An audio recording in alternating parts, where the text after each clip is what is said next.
कहते हैं एक समय यमुना नदी की पवित्र लहरें काली और जहरीली हो गई थीं।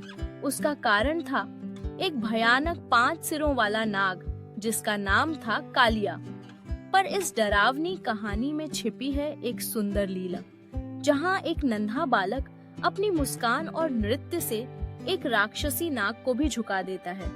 वो बालक था श्री कृष्ण। बहुत समय पहले वृंदावन में यमुना नदी जीवन का आधार थी। गायें वहीं पानी पीती, बच्चे वहीं खेलते और वृक्षों को वहीं से जीवन मिलता। लेकिन अचानक एक दिन यमुना की धारा काली हो गई, मछलियां मर गईं, पक्षी उड़ गए और आसपास की घास तक सूखने लगी।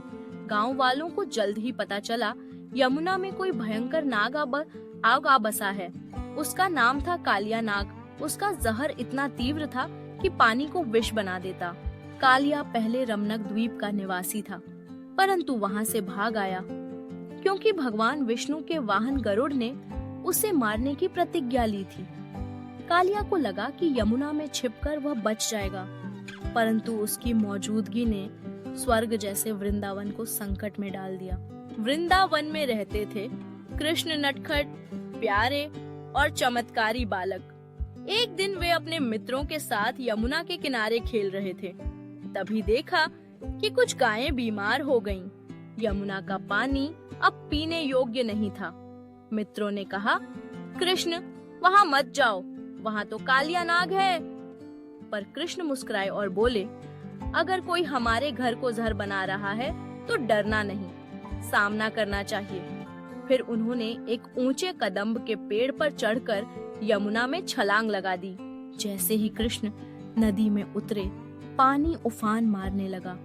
कालिया नाग अपनी 5 विशाल फनों के साथ बाहर आया। गुस्से में उसने कृष्ण को अपनी कुंडलियों में जकड़ लिया। गांव वाले डर गए। वे यमुना के किनारे दौड़े आए और रोने लगे, हे भगवान, हमारे कान्हा को बचाओ। परंतु पानी के अंदर कृष्ण शांत थे। कृष्ण ने अपनी शक्ति से कालिया की पकड़ तोड़ दी और फिर उन्होंने कुछ अनोखा किया। कृष्ण कालिया के सिरों पर चढ़ गए और शुरू किया एक दिव्य नृत्य। हर कदम के साथ नदी का पानी स्वच्छ होता गया। कालिया कांपने लगा। देवता आकाश से फूल बरसाने लगे। वन के प्राणी भी रुककर उस अद्भुत दृश्य को देखने लगे। अब थक चुका कालिया कृष्ण से बोला, हे प्रभु, मुझे क्षमा करें, मुझे और मेरे परिवार को छोड़ दें। कृष्ण मुस्कुराए और बोले, इस नदी को छोड़ो और कभी फिर किसी को हानि मत पहुंचाना। कालिया ने नतमस्तक होकर प्रण लिया और यमुना छोड़कर सदा के लिए चला गया। जैसे ही कालिया गया, यमुना फिर से नीली, पवित्र और शांत हो गई। गायें पानी पीने लगीं, वृक्ष लहराने लगे। गांव में खुशी की लहर दौड़ गई। कृष्ण नदी से बाहर निकले जैसे कुछ हुआ ही न हो। लोग उन्हें केवल बालक नहीं मानते थे, वे थे उनके रक्षक, उनका आनंद, उनका भगवान कृष्ण।